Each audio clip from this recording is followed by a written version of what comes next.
Hey, everybody. Welcome to another episode of the Dark Art Society podcast. I'm your host, Chet Zar, and today's guest is Manhands Dan Kelley. Dan is an artist and tattooer out of Maine, and he is putting on the second annual Dark Art Society group show. It's called Rise of the Dark Art Society. He's already done the first one was a huge success. Dawn of the Dark Art Society, I believe, was the title. Anyway, he's done so much great stuff for the dark art movement and the Dark Art Society that we thought it'd be a good idea to get him on and talk about the show he's got planned and just talk about him for a bit and tell you what he's all about, because he's really doing great work and he's a great example for people who want to spread the good news of dark art all over the world. So we had a great conversation. What's been going on with me? I have my show, Zombie Death Bots. That went well. Super fun. It really got me thinking again about how important physical art shows are. As a place to meet, a place to celebrate art, particularly whatever art you're into, and what we're into is dark art. And so it's for many reasons, art shows, physical gallery shows are really special and necessary in this world. So uh I don't know why, but I had a new realization about it. Something about I've talked about it before on here, but I I just realized that all these people coming together was really it's a great thing to do. It's a great thing to do, and I think it's uh not like any other kind of gathering. In a way, it's really different. It's really different. I mean, it's kind of like going to see a band play, but not really, because it's more of a social thing as well. I don't know. It's just cool. It's a cool excuse for fans of this art movement to get together. So more physical art shows. Having said that, I'm not going to have a show next year because I need a year off of of solo shows. I've been doing a solo show just about almost every year since I started, and I think 2005 or 2006 was my first solo show. 2002 technically is when I did my first set of paintings for a solo show. But it was kind of like for a band that was opening, and it wasn't in a gallery, but still, maybe even wait. No, I had one with Cam De Leon in 2001, maybe. Anyway, it's been a long time, and I've haven't had I don't th- I don't think I've had a year off from solo shows the whole time, and solo shows are great, but they are they take a lot of time. They take a lot of time, and they kind of like the problem with me is they take time away from me earning a living. So I have to put off, uh, you know, s- 3 months at least where I have to just focus on these paintings. And I really should be spending 6 months to a year on the paintings. So I end up having to rush and work my ass off. I've told this story a billion times on this show. So anyway, I'm taking next year off. That was part of the deal with this show, is that I wouldn't do another solo show next year. I was supposed to take this year off to get caught up on things, but that didn't happen. So next year, no solo show, but I will do a big solo show the following year at Copro. Probably. I'm sure I will. And yeah, so I'm really looking forward to catching up on everything. I've said this this podcast has been going on for like 5 years now, I think, over 5 years. And I've probably said it every year, multiple times, that I need to take a year off. And I said I was going to do it last year, and Gary talked me into it. But I told him, okay, I'll do it, but no show next year. So you heard it here. If he comes back at me and wants me to do a show next year, I'm just going to play him this episode. Just kidding. He won't. he won't. We made an agreement because I just, I'd like to do solo shows every year, but I have to catch up on everything. I have to catch up on, I still got to deliver Kickstarter rewards, and I got commissions I need to get out from under me, and I'm, excited about that because I feel like I can, I don't know, have a fresh start. And anyway, so that's what's been going on with me. Did my taxes. That's done, thank God. And yeah, that's been pretty much it. On side note, I've been getting old Dark Arts Society episodes up on YouTube, digitizing them, or not digitizing them, but videoizing them, turning them into videos. That the early episodes, the first, 5 years, we just did audio, so I have to put some kind of image up just to get them on YouTube. And so I'm trying to get the Dark Arts Society YouTube channel full of old podcasts so that I can get that account up and monetize, and continue putting now that we do video on the podcast, continue putting the new ones on YouTube, because I'm going to say I think this is a really great show, and I just want it to get out to as many people as possible. And for that to happen, the show needs to become more successful and bring more money in so that I can keep, making it better and better, and putting more time into it. Anyway, that's what has been going on with me. I was going to I can't do the skull raffle from Skull Shop, but I will give them another shout out. Skull Shop, SKULLSHOPPE.com. They make amazing skulls, and I use them for all my reference for my artwork. And if you join the Dark Art Society Patreon at the $5 level, you get entered into a raffle to win a free skull. And I was supposed to do it last month, or no, did I do it? I don't remember. I don't think I did. And I haven't done it yet this month, but I will do it hopefully next week. And someone will win a skull. So if you want to join the Dark Art Society Patreon, it's another way you can support, aside from subscribing to the YouTube channel and liking the videos and watching the videos, because at this point I need to get my hours up, view time up, and we're a little over halfway there. You have to have like 4,000 watch hours in a year, and we're at like 2,200 or something. So if you can, watch all the videos or put them on in the background and just let them play, listen to them, that's cool. I'm just trying to get the hours down. So if you share it, and share the YouTube channel and all that stuff. Anyway, if you want to support financially, you can go to Dark Art Society Patreon, which is patreon.com/Dark Art Society, and you can join for as little as $1 and end up. And you get your name read on the air. And this week we've only had one new subscriber, and that is, oh no, where'd it go?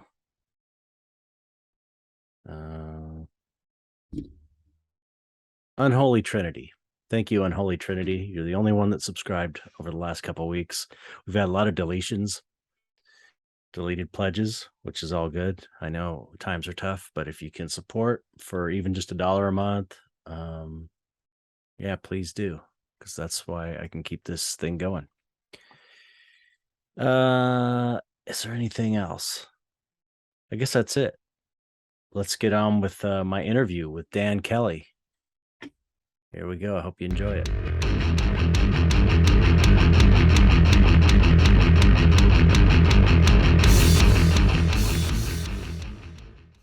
All right.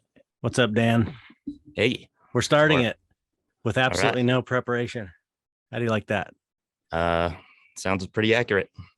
I have to warn you, there's a fly flying around here, and I haven't been able to catch it. So if you see a fly buzzing around, It may happen here too. I am in my basement. It's weird. It's like, maybe I stink or something and I don't know it, but if we leave our back door open, a fly will get in and it always comes in my studio, which is like at the other end of the house. It's like every time it's like, man, I don't think I stink or anything. It's not like that bad in here, is it? The flies up here this year were brutal for like a week or two. Oh, really? Everywhere. Yeah, couldn't keep them away. But And mosquitoes have been bad this year. The worst I've ever seen in my life. It's crazy. really, Yeah, other people have been telling me too. They're just getting bit like crazy. is it? You're in California. Is it wet right now at all? No. It's That'll breed them. But yeah, I know. No, it hasn't been. It's really weird. I don't understand it. I'm used to mosquitoes. Those are like call them the Maine state bird. Yeah. So yeah, that gives you any idea. Yeah. Well, Yeah. I don't know what it is. I figured it's got something to do with the climate, maybe climate being all fucked up, but Yeah.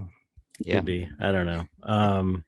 Yeah, what a boring topic of conversation. Hey, I saw it. Flies and mosquitoes to start off. Really with. captivating the audience here. Welcome to the old boomer show. Oh my God. That's hilarious. No, you're no boomer. So how's it going? No, son of one though, I think. Son of a boomer. Yeah. Yep. Everybody alive right now is a son of a boomer, I guess. Yeah. So what's how's it going? It's going good, man. It's going real good, actually. Yeah, pretty excited about everything going on right now. So Cold there? Cold here? Yeah and no. It's like you wake up in the morning and there's frost. You're all bundled up like it's winter, and then 10, 11 o'clock, the sun's up, and then you're sweating underneath whatever you have on, and you're in a t-shirt, and then really, it's like it's that time of year. It's like a transition between summer and winter, so it fluctuates. Like the last 2 days, I brought my kids to a kids Halloween party, and it was like felt like 70 degrees outside. Everyone was in t-shirts, and it was bizarre because last year's Halloween party it had to get cut short because it was so freaking cold. Like my feet were frozen. Everyone was complaining. Kids were crying. Yeah, you're in Maine, so I just assumed everything would be cooled down by now. It usually is a little cooler. Yeah, I won't complain about it, but it's bizarre.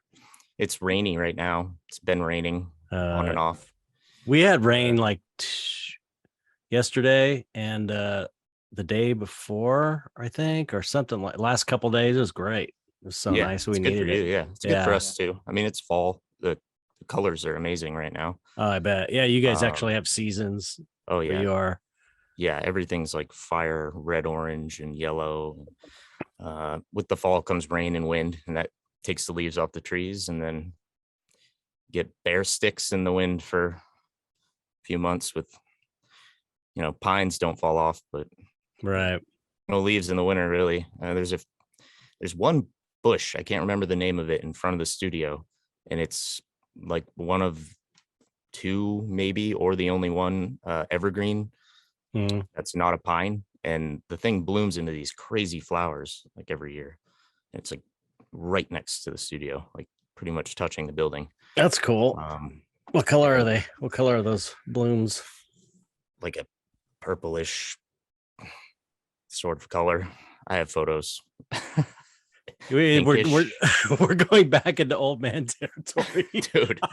Flies and flowers. Weather and flowers. How's the weather over there? Fucking cold here, bud. So anyway, so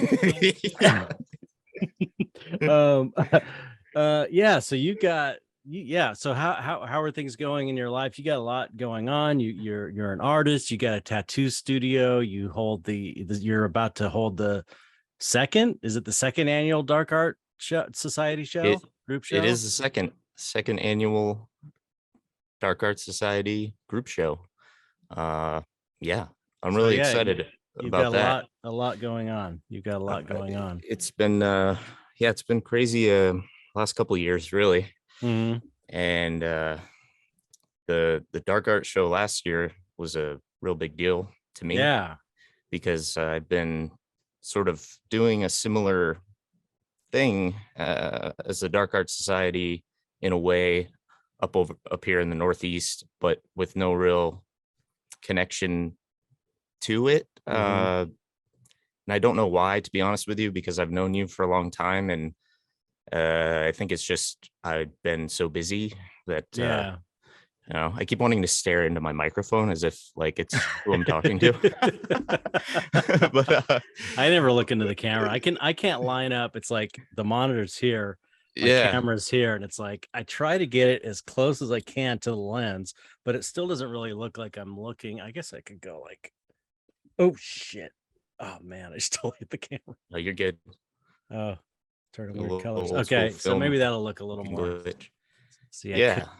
anyway, So, sorry. anyways, yeah, sorry, man. I'm like, I get so many thoughts going on, but I met you what 2000, I feel like it was 13 or 14. Might have been 13. What year was that Evergreen? You remember? Oh, Remember? I have no idea. You remember But they that put me in sounds the about booth right. Yeah. right next to you, Right. Yes. and Yes. I did not even know who you were. I mean, Bastard. I know, I'm sorry, but which it's kind of a funny part of the story now. Uh, well, I'm like this kid from Maine. I'm like this is my first big like invite to a tattoo, kind of an exclusive thing. You can't just sign up for it. You have to be invited. So me and my whole shop went, and they just happened to put me right next to you. And that's, I mean, Oregon, it's about as far away from Maine as you can go, almost Right. that neck of the woods. Never been over there. And I just saw your display of work and everything. And it's just like, that's sick, And people are like, oh, it's Chet Zar. Like, yeah, yeah, it is. I don't know. Um, but then I saw you had a painting seminar too, which I didn't know about, so I didn't sign up for, but I probably would have. But anyways, I watched you paint this study all weekend, sitting there in your booth while you're selling things. And then I asked you at the end if I could buy it from you, which you remember, or maybe. But Yeah. Hmm. you're like, well, how much do you got on you? And I was like, $100 or something. It's like this 11 by 14. And you were like, said something like, I could probably sell this for like 7 on eBay right now. And I was like, oh man, I must look like a total idiot. But anyways, we came to a deal. But I look back at that and I'm like, yeah, he kind of hooked me up. He probably felt bad. I still have it. That's cool. No, no, I don't even. I mean, I bought a frame for it from Copro, actually. no, it's who knows how many deals like that I made. Conventions are like that, especially the last day. Yeah. Everyone's wheeling and dealing, and yeah, I haven't done one in a while. But yeah, no, that was a Amazing. great show. That was a fun show. Yeah, I just remember that. And then every time I'd message you or have a question or anything, you'd always get back to me, which is really cool because you don't owe me anything, so I appreciated that. And then years ago, I did like my first decent oil painting, I remember. And then you messaged me and were like, would you want to do a painting for a conjoined show or something? And I was like, I didn't do it because I don't know. I wasn't ready. I Mm. was like, yeah, that might have been just some good luck there. I don't know. It was a Darth Maul Beginner's luck. painting that you messaged me about. Yeah, right. It's like, I am not ready for that. I wanted to, but I also didn't want to, produce a subpar piece. Right. But I agree with that actually. If sometimes it's better to not be in a show than to be in a good show that you're not ready for. yeah, Like it I think had to have that's been like 7 or 8 years ago. yeah. Wow. Um, God. Yeah, so I have no memory at of least, any of this stuff. I have such a bad memory. It's like I have yeah, faint. You are saying these things, and I'm like, yeah, I kind of remember that. Yeah, I kind of remember that. But it's scary how bad my memory is. I just it's all good. I Mine just is the think it's same way. because it's like it's my head is so full of what's I have to do. I'm just so like Mhm. busy. It's just like my head. I'm sure Yeah. you can understand. Yeah, I do totally. You Uh, prioritize your yeah, thoughts and you almost just let your brain free up the space of things that aren't super important, like talking to me 8 years ago about a painting, or I mean, yeah, yeah, yeah, yeah, you can only hold so much information yeah, and stay on. I always say just whatever the task at the time is what I try to focus on, and it does often lead to some other things being slightly truthfully forgotten, even though you yeah, may have just talked about them like 3 days ago or something, but you're yeah, just so tuned in on what you're trying to accomplish that that just happens. yeah. I have to do when I think of things, I have to do them immediately. That's what's like I'm 99% sure I've got ADD because Yeah. it's like if I don't, I have to either write it down or it's just gone and Mm. I'll just completely forget about it. It's Hmm. I hate it. But Yeah. so it's like I have to stop what I'm doing when I think of something and then do it or write it down. But usually like then the piece of paper will get lost if Hmm. I write it down and I put it on my phone and I've got this list of notes on my phone that I never look at. I write them down and never look again. Sounds like exactly what I would be saying right now if I was explaining mine. So I I would. mean, I'm no it's doctor, but I think you might be right. yeah, yeah, it sucks. It sucks. But Yeah, I know it's tough. you just deal with it. It's just I've never been diagnosed or medicated, but Mm. the more I hear, I have a lot of friends that have ADD or ADHD, and it's like, oh yeah, it sounds exactly like what I have. It's not Um, always a bad thing, no, I you mean know. it's great for it's partially I think probably why I can hyper focus on Mm. getting good at painting or sculpting or whatever I'm interested in, and Yeah, might be that gift that you need, yeah, because you yeah, do an insane amount of painting. yeah, Uh, yeah. I mean, that about Speaking sums of it up. speaking of which, I have to send you something for the Dark Art Society show. Like Yeah, yeah. I'm gonna end up I know You're what's gonna on. happen. I'm gonna end up overnighting something like Wednesday, Yep. is what's gonna happen. And it'll probably get there Thursday, Friday, and the show's Saturday, right? Yeah, it's the Yeah, 22nd from 5 to 10 p.m. right. At, And at your tattoo shop, Skull yes, and Snake. yeah.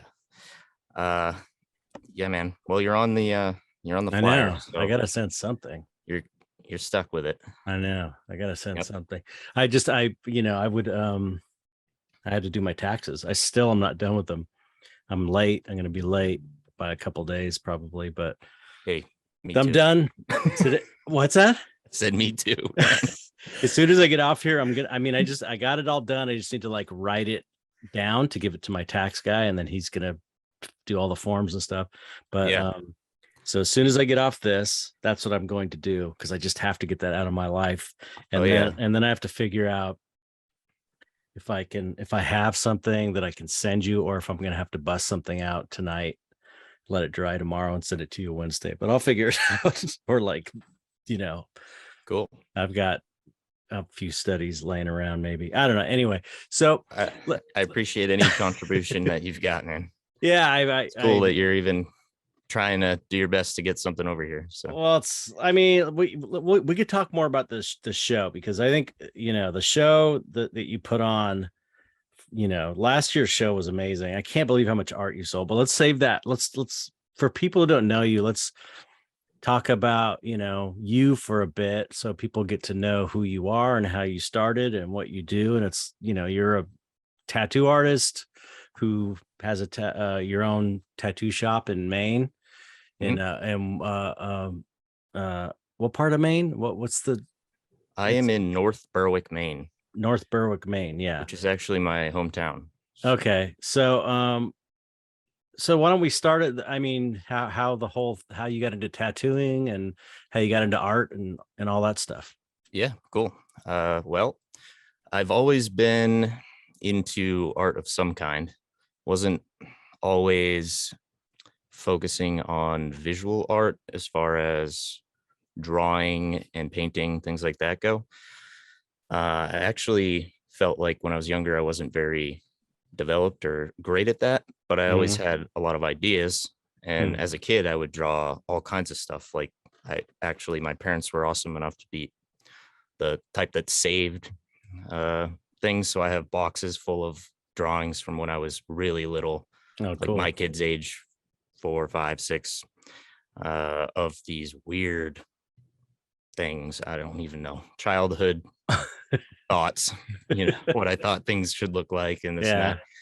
Yeah. And I remember trying to draw, making my own Pokemon up and things like that. Because I'm 31. I was born in 91. Oh my God, you're so So young. It's when crazy. I when I That's younger was younger than my kid. That's younger than my kid.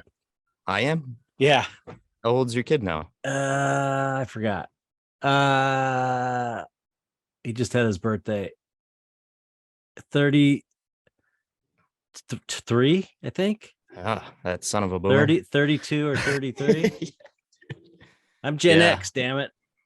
I know, man. Hey, cooler than me. They call anybody over 30 a boomer nowadays, so fuck it. Anyway, so Yep, yeah, yep. so So yeah, that's I so was, funny. It's funny yeah, because you think of you're talking about like drawing when you're a little kid, and it's like in my mind, it's like I go back to when I was drawing, and the world was just a totally different place than it was 50 years ago compared to like yeah, 30 years or 20 years ago or 25 years yeah, ago when you were a kid. yeah, Because for sure. it's so anyway, it's funny. Okay. Yeah, Well, Pokemon. It's like that's what my kids were into Pokemon. yeah, it was Pokemon cards, man. Trading, and then I would just like make my own uh with the actual card, and I would like uh cut out a piece of paper and put it around the card and then draw in like the square where the art would Mm. go and put like all the stats and everything Did and you give ever them put tape over it so names. that it was like had Uh, plastic coating? um, I'm not sure. I used aluminum foil. Actually, they're right above me. Some of them I still have some. Oh, this will be good. Wow, your camera really follows you around. That's pretty amazing. Following me? Yeah, Oh, hey. it's crazy. Yeah. What is that? Are you on an iPad or you're No, it's my iMac. But I have a it's called a Obsbot camera. It's a 4K. Yeah, it does follow you. oh, it's amazing. If you set it like that, so you can move around. It takes like hand cues too to do certain features. It's so Like you can cool. tell it to stop following or not. That is cool. It followed me though. Yeah, I yeah, usually don't amazing. move enough from here for it to do that. Here's a great example. I can't imagine how old I was. I must have been. This is the 90s, 91, maybe like first, second grade or something. But I'd put the aluminum foil. Oh Oh, shit. The camera's pointing at the ceiling. dude, didn't like that. That's hilarious. Thought my face was. I don't know if I'm gonna be able to show you this. Here, try it one more time. It almost got it. Oh yeah, that's great.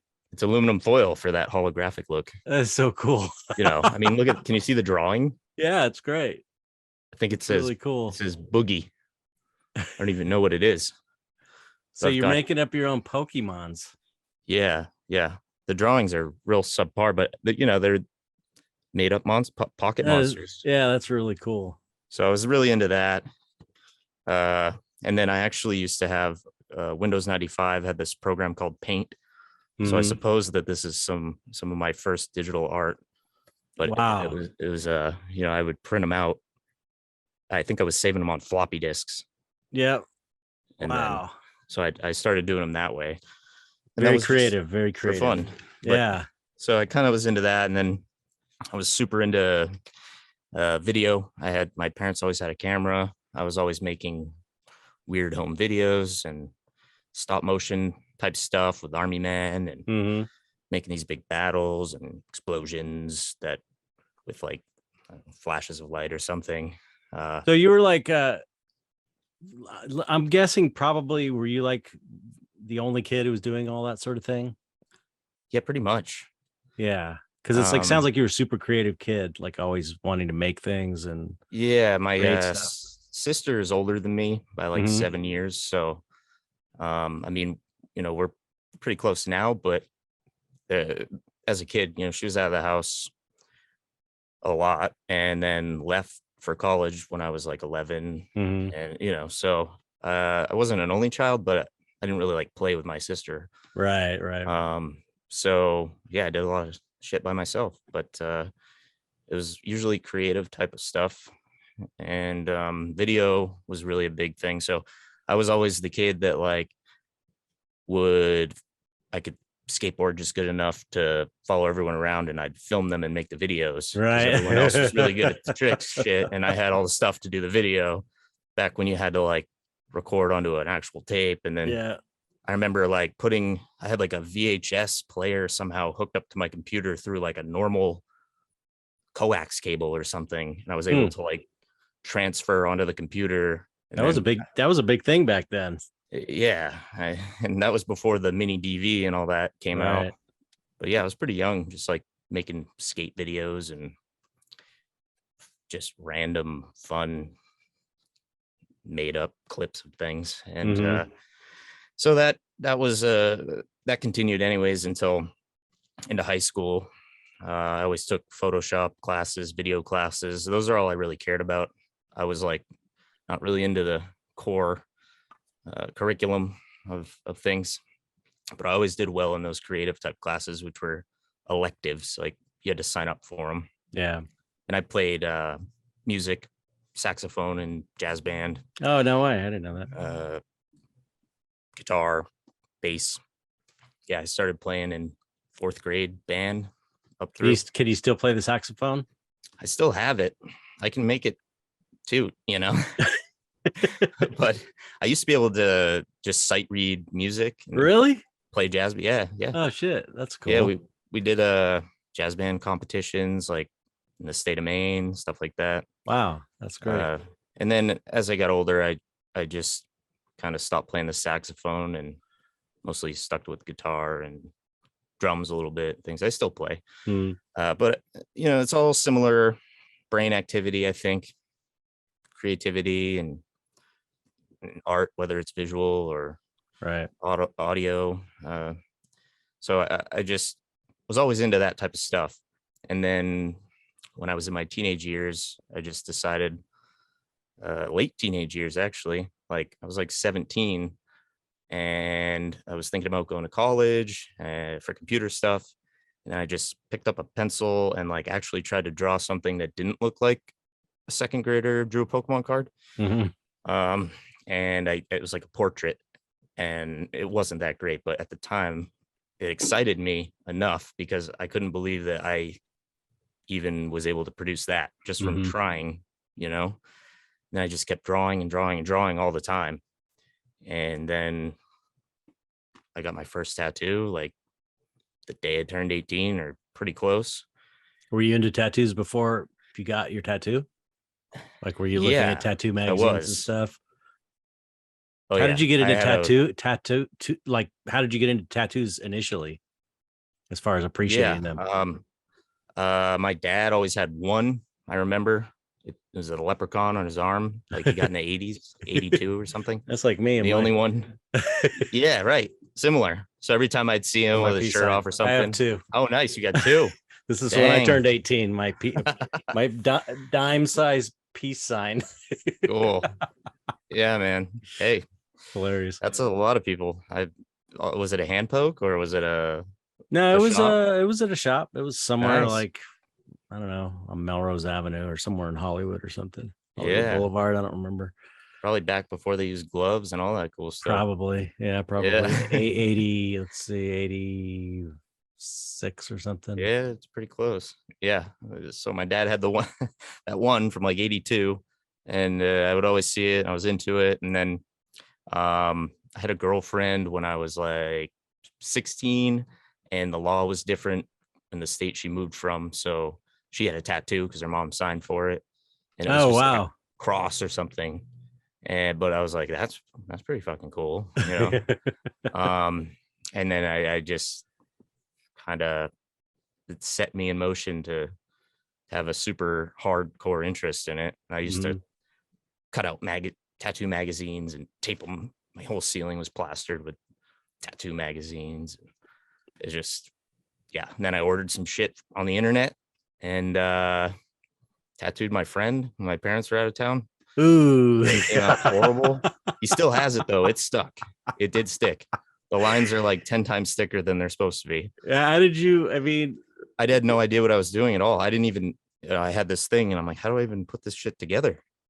Like, I didn't even understand how to do, at all. And I had it set up totally wrong. The needle depth was all fucked up. oh my god, that's so The ink funny. sucked, and I just did it. And then don't do that, by the It's way. very, yeah, that's very frowned upon in the industry, right? But It was, it's very frowned upon in the industry if you don't get like an apprenticeship, from what I remember from doing the yes. tattoo conventions. But tons of tattoo artists did that. That I've Yeah. talked to a lot of tattoo artists. Everyone says don't do it, but they all did Yes. it. Well, I did it for a very short period of time Yeah, right. because then I realized I have no idea how to make this even remotely possible as a career without some help. And it Yeah, didn't it's take long at all to figure that out. yeah, you're cutting into Uh, people's skin. I mean, it's yeah. seriously dangerous to be So it doing is. that. And I only did it with myself, my friends, and yeah, very close Yeah, knit, yeah. because I did not want, like, I had to have people ask me and I just say no, like, I'm not tattooing people I don't know. Like, I'm not comfortable with that. I'm not that good. I wasn't just like lying to people and being like, yeah, I'll tattoo you, and then You're right. they end up with like, what the fuck happened, man? I wanted people to actually like it unless they knew it wasn't going to be great. uh so I did that for a short amount of time, and then when I was 18 I just went to a shop and I had some drawings, and I started like an apprenticeship there. I think I lasted like 6 months and the dude fired me. Oh, Never why did even he got to fire do a you? tattoo. I mean, I was young, man, but and to me, I don't remember not being into it, but maybe I was given that vibe somehow. Uh, But I feel like it was his shop, so he canned me, and I never even got to do a tattoo. I was just cleaning, yeah. How drawing. how old were you? 18. Yep. Yeah. Yeah. I mean, my memory of it's probably totally wrong. I mean, I probably was like a slacker, and I was probably giving off some kind of vibe. Who Slacker knows? vibes. Yeah. But the day after, I just went out and tried to find another one at another place, brought my portfolio. And I remember, and that place wasn't great, but they took me on and I actually got to do some tattooing there. Wait a minute. Let me interrupt you really quickly. Yep. Have you talked to the guy that fired you initially at this point now? Just out of Uh, curiosity. yes, but not about that. No, I know, but I mean, But just he's, like, does he oh, yeah, see that we're you're cool. like the successful tattoo artist Yeah. and, Yeah. and he I've does? had him tattoo me since Oh, then. really? And you Yeah. guys, it never came up that he fired you. No, I've never wanted to talk about it. But we're cool. We're I'd be cool. It's dying to fine. know. I'd be dying to know just for the hell of it. Anyway, I'm sorry. Go ahead. So you went into this Yeah. other tattoo shop. They let you Yep. tattoo. You're doing an Yeah. apprenticeship. You're still doing all the cleaning and stuff, though, right? That's what they Oh, yeah. make you do, all the grunt work when you. Well, I did. Yeah. More than that. I did. I remember at that studio, I had to like come in a dress and wash cars out front. Uh, Shit like that. That's, Hazing. yeah. So And you don't do you do that when you no, apprentice no, someone? You wouldn't do no, that to someone, would you? no, no, I wouldn't do that to somebody. And I don't think I could now. Anyways, some of the stuff I had to do is borderline, you know, frowned upon for sure, to be doing or have to do or have somebody force you to do or whatever. But there is value in that, despite I I everyone's could opinions and things. But it did shape me into a different person that I could I wasn't see. before. Yeah, I could see how, and there's an element of that would like, prove that you're into it, prove that you're willing to do whatever to make this happen, and Right. like, and also building a camaraderie in a weird way, with Yeah. your co-workers. There's just a point where it's like you know, making There's a people, line. there's a line, Yeah. and so that's the thing. There's a And line. this guy, I mean, he maybe crossed the line a little bit, but inevitably we ended up getting in an altercation and I quit Oh, that place, that place. So that was like a year into trying to learn how to tattoo properly okay. with What about that one? no so, result. so, so, so how did that? What was the altercation there? Where was it? Was it? Were you I in the right? Yeah, I think so. I just remember we were they were picking on me and I remember I got whacked in the nuts, like slapped in the nuts, and it fucking hurt. Oh, right. And it Yeah. made me I just was like, fuck you, basically. And I just like remember kind of grabbing the dude and like pushing him out the front door and up against the wall there Oh, and good. just like, you know, like what the fuck? And then I went inside and I remember I just like, you know, That's had too a little bit far. of a That's the moment, line. That's the Yeah, line. You don't be right. hitting I people got in the I got nuts. sack tapped, I'm like, come on, dude. Like, what the fuck? That shit feels like hell. Yeah. I mean, and why? So so that happened, and I was just kind of like a little discouraged, I suppose, because Yeah. it's like a year of my time trying, and I'm sure that I also wasn't the greatest, but I had the right intentions and I was trying, and I Hmm. was there every day, like 7 days a week, really trying. Um, and then I started at that point during that getting tattooed by Chad Chase, who ended up being my mentor, who the only person I really consider my mentor. I don't really count those first two Right. studios as much of anything but learning experience. And, they did inevitably lead me to where I ended up. So it had to happen. But, Hmm. and Chad at the time was just like, and I mean, he still is, but at that time, especially, was just amazing at what he was doing. And he had a lot of notoriety, magazine publications. He was just big at that time for pushing the envelope for what's possible with a coil tattoo machine, which is the old Hmm. school shit that a lot of people aren't using anymore, including me. So I had him do like this odd world, Abe. You remember Abe? That's a huge inspiration Hmm. for me too. Abe's Odd World, that Yeah. whole universe of characters. That shit, Hmm. it's incredible. So I Yeah. had him do Abe on my leg, and then it just turned into this Odd World leg sleeve that I have from like foot. It reached like my thigh. I haven't finished the upper thigh yet. Get there someday.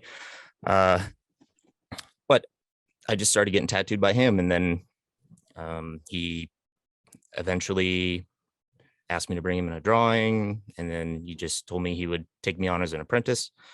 It's not something that I asked for because I would never have expected that from him, Mm. because where I was at, we just art and everything in general was not what I thought would be worthy, and it probably wasn't to learn from a guy like that. But he He took must me have he on must have saw something in you, something. in your work or something, Yeah, you know. which still I think, if that didn't happen, I don't know where I'd be. Hmm. So I guess I can think back to multiple points like that, but that's a huge one. Like my life changed during that because they were just a very well-known studio with like the man for tattooing at the time. And he still is. I don't mean to say at the time. I'm just Right. speaking about 2010 this was. So Hmm. uh, and then he found out probably that I wasn't super great at art. Like, I had a hard time with that, but he did teach me a lot about drawing, and I was drawing all the time, drawing, watching him, learning how to build tattoo machines. I'd have to build machines for him, and then he would like tattoo actual people with them like that day Mm. or the next Wow. day. So I had to really make sure I was doing it properly. Hmm. And I'd have to set the machines up for him properly, which is, nowadays you pop a cartridge in, turn it, and you're good to go. But then you had to have the right size tube for the Right. needle, and you had to have the needle bent for a proper tension against the tube, and just all kinds of stuff. Rubber bands. It was Yeah. those things are like so old school now. They're basically doorbells. It's like two electromagnets and Right. Yeah. armature bar, and when you push the pedal down, it pulls the armature bar down onto the coils, which are electromagnets, and it short circuits. So then it releases, and then it just keeps doing that over and over and over again. Oh, And that's how you interesting. tattooed people. Yeah, yeah, You know, electromagnets, springs, right. and a needle hanging off of it in a tube. But there was a certain way you had to build them so that they would run properly and not be all Hmm. shitty and just loud and sketchy. You know, you could Right. always tell when someone didn't have their shit set up right. It would sound terrible. Oh, really? Yeah. Yeah, for sure. And they would run different all the time. You'd have to, it was just a whole different thing. But Yeah, it sounds like I remember when I was considering tattooing, probably around the time I met you. And it was like everyone was like, get a what are they, rotary? Is it is that what they, yeah, or get a, yeah. they're like, I forget what it was called, what type it was. It was one that everybody was using at the time. Bishop, stigma. Uh, I don't There's a I don't know. dragonfly. It was Oh, the the hawk. Was it the hawk? yeah, the hawk. Yeah, yeah, yeah. Yeah, that's the one everyone was pushing Yep. me to get. They're like, just do the rotary machines. But Yeah. then I mean, there's still people that use these coil machines, right? Like it's part of the tradition, kind of. Yeah. And I don't knock that. There's certain people out there that can do things with a coil that blows my mind, you know. But I But just can't. overall, the rotary is just easier. It's taking over for sure, and it's Yeah. easier for the type of work that I like to do now, which requires a lot of different needle groupings. And before, I would kind of just have to make do with, which I still find myself doing, but you'd have to make do with, say, you set up 2 or 3 different machines, Mm-hmm. and if you wanted to use anything else, you'd have to totally reset. So you couldn't switch back and forth. Now you Right, can just pop. You can have 10 different needle groupings out if you want, and you just pop one out, grab the other one, pop it in. right. So I had to do all my tattooing with 2 or 3 groupings from start to finish. And if the grouping didn't really work, you just kind of make it work for because you had to. Mm-hmm. So with what I do, I find, it's just easier if I need to change groupings, I can do it quickly. The machines run more consistent. They're always hitting the skin the Right. same That's what every time. yeah, that's what I Yeah, remember people you saying. you have to kind of adjust to the machine, and once you figure that machine out, it's running the same all the time, Right. and it's easier to tell if there's something wrong with it. Hmm. People heal much quicker, at least for me, with the new machines, which in theory it would be easier to overwork people with them, but if you're running them properly, the skin takes it like less harsh than these coils smacking Hmm. into magnets, and just Right, it's just right. not the same consistency of hit on the skin. So yeah, I use those now. I use the Bishop wand at the moment. um it's a decent machine. Uh, they all at this point pretty much run similar, Right. but they're wireless now. That's like totally crazy Really? and new. Yes, battery Whoa. pack. You That's got no cool. cords. It's That must be bizarre. nice. It is though. I'm not getting hung up on shit that I'm trying to dip, back and forth a million times, and Right. catching my cord on something and it pulls out, and then you have to stop, or rolling over it with your chair, Right, right. all that, slinging it around everywhere. It's just there's nothing in the way, so it is cool. Yeah. Um, but But yeah, that's cool that you started with the old school. You learned all about that I did. and then moved on to I mean, it's probably good to know that old traditional technology Hmm. before you move into Yeah, it's good to have that historical kind of, I don't know, it background in is. it. There's value in it, and I tattooed with them for a while, Hmm. and I had to prove that I could tattoo well with those before I was even able to not be considered an apprentice anymore. I mean, Hmm. I tattooed under Chad as an apprentice for almost 3 years, Wow. and at towards the end, I was more of like a working apprentice, and I just got booked up a couple weeks, and then it was just kind of like, I think it might be time that it's over. So he picked a date, so March 20 something, 2013. And I remember that day I had to, this was the end of the apprenticeship. I had to stand outside on the side of the road in, people, by the way, at this time loved this shit. If this happened nowadays, people would be, it would be the opposite. But people like followed my apprenticeship because of these crazy things that he was making me do and I had to do. And I mean, I always took it pretty well. So, but I had to stand out on the side of the road in pink Venom Ink. The place is called Venom Ink, Chad Chase. It's a very well-known studio and I have nothing bad to say. And I love Chad and we still talk and hang out and all that shit. But women's underwear, Venom Ink underwear, like a shirt kind of like up like this, you know, you could see my stomach kind of like tied up in a knot. And I had to hold up this sign and it was middle of the winter. So it's like snow everywhere. I'm out there in nothing but women's underwear and a shirt holding up this sign. There's pictures of it. They're on my Facebook for sure. Neon green. And they wrote on it big Sharpie, honk because I'm a dirty pirate hooker. And, and they put me out there like, this is so bad, dude. This is like a small town too, right? Yeah. They put me out there and like kids were like junior high schoolers were like getting out of school. Oh my and God. Like there's school buses driving by and I'm just like, can I please come in? They're like, no. And then there's like a lady coming out of the hair salon like, that fucking kid's out here. What the fuck are you doing? I'm like, and they're throwing snowballs at me and my sign's breaking and shit, dude. And then finally, once the cops started coming around the bend is when I was allowed to go back inside. So like the cops coming around the bend probably sees my friggin' butt running inside in women's underwear. And then they sent a female cop and, she came in and I was just like in the back, like thinking, oh, fuck, I'm going to get arrested. Like that was so dumb. I didn't want to do that, but like I knew I had to. And they were just laughing the whole time. But Chad like explained it and, luckily nobody got in trouble because I wasn't like exposing anything. Right. But it was still just like, come on, dude. Yeah.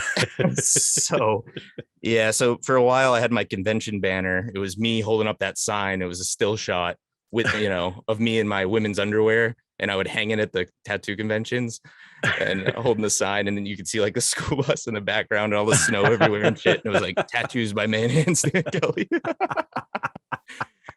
Yeah, that's pretty funny. Oh my God. Stuff like that. And so I wanted it that bad, and I wanted to prove to him that that's you'll do whatever you needed to do. What I had to do, and I worked for him, including my apprenticeship, for 9 years. Wow. And I left on good terms. Gave him months of notice. I had my first child, and my life was changing a bit, and I was starting to I actually did my first shows that I put on, curated over there. And they went pretty well. And I also did my first tattoo paint workshops, not me teaching, but having someone come do them. And those went well as well. So it was all kind of cultivating in my head, like what I really wanted to do. And my room there looked really strange compared to everyone else's, like human skulls everywhere and dark art all over the walls. And I would keep it dim in there with all these like Edison bulb lights. And I don't know, it was kind of creepy in there, but they liked it. It was just, I wanted like the whole place to kind of look like that. And it wasn't my place. So I opened my own place. And Chad actually really likes my place and comes to some of the shows. I just saw him last night, actually, when we were promoting the show at Haunted Overload. I don't know if you've heard of that. You should check it out, though. No. It's sick. It's crazy woods walk where everything's handmade in there. And there was like a 30-foot gargoyle that they made all out of wood. And wow. And it's insane. But he was there to go through that. And we had a little booth with some stuff from the studio. And I was handing out flyers for the show and everything. That's cool. And, so that's how you should leave things with anybody in life anyways, is like mutually and with respect, regardless of You can't get upset at somebody for wanting to better themselves.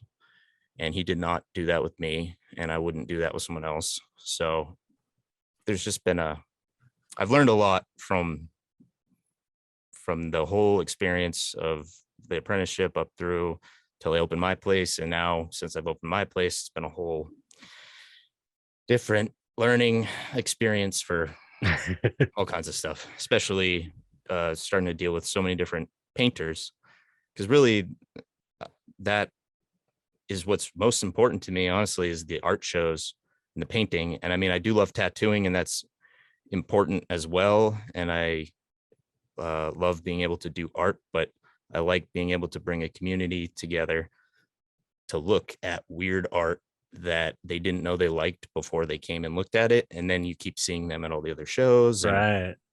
I And mean, that's actually, you know, m- more necessary. That's one of the things the scene needs more of, is people that are willing to put the shows on and organize events and expose people to dark art and stuff. It's like we've got plenty of dark artists around. It's more so like there's many, there's too they're good. many artists and not enough places for them to show. So Yeah. it's really I know of I'm so sorry, I'm blanking on his name, but he's a Dark Art Society member.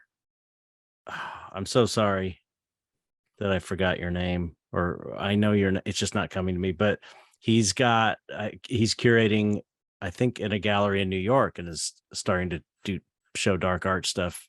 Oh, you're talking about Eric. Eric, that's it. Yeah, yeah. Yeah. He Eric, came, he Eric, came up, what's his last name? Lamarca. Lamarca, Eric Lamarca. Yeah. Thank you. Thank you. Super nice guy. What's Yeah, up, yeah. Eric? He's yeah. Hey, Yeah. Eric. He, Yeah, when I heard about that, I was like, yeah, uh-huh. this is what I was hoping the Dark Art Society would do, would just be to help people to, come together and then go out on their own and create their own events to promote this kind of artwork for all these artists that are in here. It's like, Yeah. it's amazing. So He looks like he was going hard too. Like he had like multiple things ready to lined up to curate. I'm like, yeah, that's man, amazing. It's amazing. cool, So man. so you guys are doing, the work that needs to be done. So, Yeah. And really appreciative. I met Everyone should him. appreciate you. I met him because of last year's. I had like a totally open call, Dark Art Society members, you know, um, for the first Mhm. dawn of the Dark Arts Society, and he submitted some of his photography work that's like manipulated. It's hard to explain, but anyways, it was cool. I put it in the show. He ended up coming to the show from New York, and I would like to hope that I think that maybe inspired him to want to kind of start Yeah. doing the same type of thing, which is that's the idea, right? Yeah. And now that I'm seeing that he's doing that, it feels good to see it spread, Right. because that's what you want. Yeah. Yeah. Is that sort of result with the community and other artists, and I don't want to say professors of dark art, but I mean kind of you're professing the love and knowledge Right. of dark art and trying to spread the word. I mean, Yeah. so Evangelists. That's what I like to call it. yeah, there you Dark go. art evangelists. Yeah. Yeah, Uh, especially in other parts of the country too, because we're good in LA. We've got Copro, we've got Dark Art Emporium, we've got Hyena Gallery. Those are like, in LA is a big place, but those are three dark art specific mhm. galleries. But we need them all over the place, because people don't just live in LA. It's like people are all over the country. So Yeah. you having one in Maine, and now that Paul's place shut down too. Last Rites is closed, which is a bummer. Yeah. They were the big So New York dark art place, and now mhm. Eric's got something going. So hopefully people will keep doing this, because I just had my show, my zombie deathbot show, and at Copro, and I was like really realizing how important in person, real life art shows are. Mhm. Because it's just you take it for granted when you live in a place like LA where there's a show every weekend you can go to if you want. Yeah. But people flew out for the show. People came Yeah. from other parts of the country, and it's a big event, and it's so important to have these kind of real life events, especially now that stuff is more online all the time, and Hmm. you miss that kind of real life connection with Yeah. people and It seeing the work in person. And it's like an experience. it is. It's total experience, and it's just not even comparable to looking at a picture online. And I've Sure. never been trying to push my place anyways to be an online presentation. Right. And I did catch a little bit of like criticism, which I appreciate. Yeah.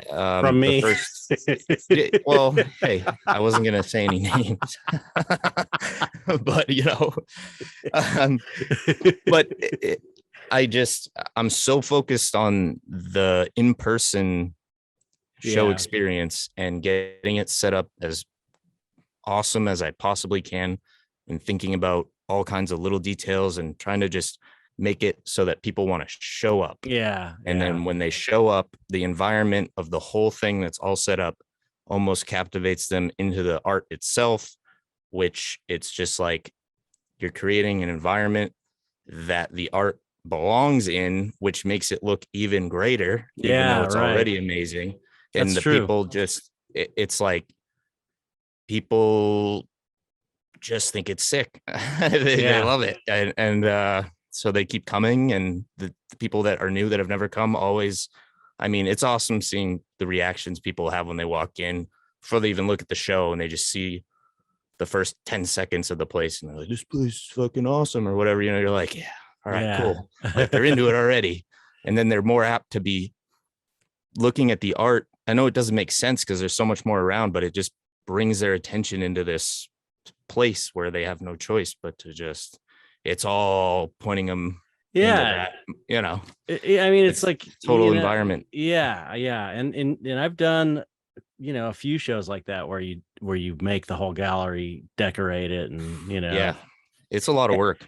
yeah, it is, but it's so cool. It becomes like, you know, becomes an event. Mm-hmm. It's just taking the art show as far as you can, and what a cool thing that is, really, because it's like uh I don't know, it's almost like a spook show or a haunted house kind of, in a way, Yeah. especially for these dark art shows, Mm-hmm. combining this kind of, I don't know, theatrics in a way where you've got people dressed up, and Yeah. it's like, yeah, like it's an environment, it's an environment. I don't know, it seems like It's a show art, all yeah, around. art shows are the perfect opportunity to do something like that, really, if you Yeah. think about it. And generally people think of an art show, they think of like an empty gallery, and you just, white walls, and then you have art on the walls, and then people come and see the artwork, which is all good. I'm not saying that's a bad thing. It's fine, because Mhm. there is something to be said about just having nothing except the art to focus on, which is, I could see that angle as well. But on the other Yeah. hand, you can also present it in a way where it's more about the total environment and the total experience, and having the decor match the art, so you feel like you're in this alternate Exactly. world or whatever. Which is that's what I've been, especially this year. This year's been awesome for that. And it's been awesome. I don't want to not talk about last year's show because that taught Yeah, me that so was much, but I feel like we crazy. won't have enough time to cover everything on the podcast. So I'll just, unless you have questions about last year's or anything, but um and thank you for allowing me to even put that on and be like connected with the Dark Art Society as an official show with your name behind it and everything. And because of all that, it also pushed me to really try at the next level, um, because I wanted like Chet Zar to be happy with what he's seeing and what's happening. So it just pushed Well, me to that's cool. Yeah, level up a bit. that's uh Yeah, it's perfect because, of course, I would love to start a dark art society gallery and put on shows, but it's like, like I said, when I started the whole dark art society thing, it was more like I don't have time to do all this shit. I Mm, barely have enough time to do what I'm doing. And yeah. so it's about, other people doing it. And it's Hmm. and it's like we're all united under this concept of dark art. It's not for, you know, it's not for it's you got to make money, you got to pay the rent and all that stuff, but it's Hmm. really you're doing it because you love dark art and you're trying to kind of get the word out there. And so we all have kind of like this higher, I think we have this, as much as we're all as artists trying to make a living and stuff, we have this higher ideal that Hmm. there's this underrepresented art movement out there, and we're trying to spread the word about it. And Right. so having these amazing events is getting new collectors into it and selling art to them, and creating a buzz around the whole thing and making it like a Halloween type event is just, it's like kind of like like a it's a new thing when you think about it. If you think about, like, there's not a lot of new things aside outside of technology nowadays. There's not a ton of new things going on, but I think this kind of like art show, if Halloween dark art show Halloween event is kind of like a new thing. I think I can't think of things in the past really where they've done that. Yeah. And it's It its just, own kind of weird little niche thing, you yeah. know? And it just seems like it should be a thing. Yeah, So I make it a absolutely. thing. You know. I mean, And I wanted to mention that, the only thing I really wanted to mention about last year, to not get too far in the weeds, aside from the fact, just it was, the presentation was incredible. You had all kinds of stuff going on outside. It reminded me of, the Ego Death show or the Dystopia show I put on, where it was just like totally major set pieces and just was super cool. But the big thing that shocked me was you in this. It's You're living in a pretty small town, right? uh, the town I live in is like 4,200 people. Yeah. So you live in a small town. You put this show together, and you sold how many pieces of art did you sell at the opening? I think Yeah, it was crazy. I can't remember the number, but it was up there. The show had a lot of pieces in it, Yeah. like pushing close to like 90 or something. Right. Which, And and you I sold, was, but you sold like half the show. yeah, yeah, Yeah, it was that which around is 40. that's You know, insane. That's and it was insane. Blew my uh, mind. mostly in person. Yeah, that's crazy too. Nobody bought anything off of the internet, and there was like one situation where the artist sold the piece, on their own, and then I shipped it to the person, Mhm. and then but it was stuff like that. It wasn't like anyone saw it online and decided to buy it, uh like they didn't know about it already or something like that. It was all people that came to the show. um It's such a rare thing to have a show like that, especially okay, a dark art show, um, in a small town, and yeah. then selling like half the show of that many pieces is really pretty unheard of in person sales. I mean, that's like a big deal. I was like, so to me, anyway, Thank you. just pat on the back for that. But also to me it says that it's a there's a niche being filled there. Hmm. Who would have thought, in a small town in Maine there needs to be a dark art show every year, because I know. obviously when you're like selling half of the show out, that's people saying, look, I love this, I want to take a piece of it home with me. Yeah. So And that's amazing. I think it's just when you want something to happen bad enough, and it's truly something you care about and put all your effort into, and just really try to manifest that into something in this reality. It's, you know, that's it just happens. You have to really care about what you're doing though. Yeah. And people have to see that, and it has to be presented in a way that shows that it's not just something you're not just, and I don't want to talk badly about any galleries, but you're not just putting the art on the wall and that's it. Right. It's a whole different thing, and I spend a lot of time. I mean, I've been getting set up for this one for like the last month. I'm in preparation to try to get like a base down before I really Hmm. hammer on the last week of getting everything, because I've got all kinds of stuff planned that's not set up yet. um but you just I thought that's what it would take around here to get the people to come, and I didn't think that just putting it on the wall was going to get people to come out of the woods to it. So I had to just try to make it something different.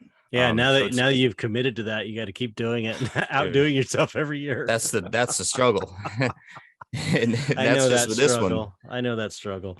But when Martin came out, Martin Darkside, who I'm picking up at the airport immediately after this podcast in Boston, so I got to drive down there. It's like an hour and a half. Mm. I just picked up Lewis Cipher. I call him that. Everyone calls him that in the States. His real name is Andreas Nagel, Yeah. but he actually likes it being called Lewis here. So, this is what we call him. Yeah. But picked him up 3 days ago, and his girlfriend, who's also in the show. Cool. She does amazing art and has been a Dark Art Society subscriber member for a long time too. Excellent. And anyways, yeah. So when Martin came out for the Night Library show in May, that was the first time anyone's ever taken the step with me to trust me enough to fly out here from Europe to do a solo show with no guarantee that it's going to go well. And I mean, I knew all the work I've put into all my shows, and that so far the shows have all been going well and everything. But I mean, it was a big deal for me to have somebody flying out here specifically for that, all the way from the UK. Yeah. And so I think Martin deserves a lot of credit for that. Yeah, Just, for sure. And Lewis as well, because he came out for his from Germany in July. So this year I've only shown for artists in Europe as solo shows. Wow. And then now Interesting. this, and both of them are coming back for this one. So and cool. Then Michael Meach, he's a sculptor. He's coming in tomorrow from the UK to attend. Yeah, that's great. So I've got 4 people here from Europe just for the show. And then there's like 8 others from around the States that are coming all the way from California. So I've got from Germany to California coming. Wow. Amazing. And it turned into this gathering that I wasn't totally expecting, but it's not a bad thing at all. It's great. But it's just like, it seems like it's really had this snowball effect. Especially from somebody taking the leap to come from Europe once, like Martin, and then other people over there see that, and it just inspires others to be like, oh, I guess I could do that too. Yeah. But so for his show, it was the Night Library. It was all based on Gothic horror tales and still life setup that he had painted that had things from the books in them. So it wasn't like a direct, Frankenstein painting, but it was like, we had him on the show and talked about it. Yeah, for sure. So, and that was before the show happened. So now that it passed, we set up the whole place. Like, we bought an estate sale out of all old books, and I had like piles of old books we put out everywhere. Oh, cool. We spent like 3 days melting wax over everything and all these candles. I had like 120 fake candles, like 200 and something batteries I had to buy because we didn't want a fire hazard. And then we melted real wax all over them all in these different crazy. We were up for like 3 nights straight. We saw the sun come up multiple times. So that's like the type of effort we put into the show. But then it went really well, and he sold like, I think there's 2 at the gallery still out of the whole show. Wow. But he sold almost the whole show out. And it was just great. And now he's coming back again. But so then for Lewis's show, it was the mythological, I can't even believe I can't can't even think of the name of the show. Well, Anyway, we had him on the show to you had talk him on about it as well. also. He was Yes. here when he did that. Yeah, right. This might look familiar. Yep. Wonderland, mythological Wonderland. And so then we decked the whole place out in just this greenery and plant life and all this stuff. And we had like hundreds of little eyeballs we were like gluing into all the flowers and all the, to make it sort of like just this, it felt like everything was kind of looking at you out of the forest or whatever. And That's so cool.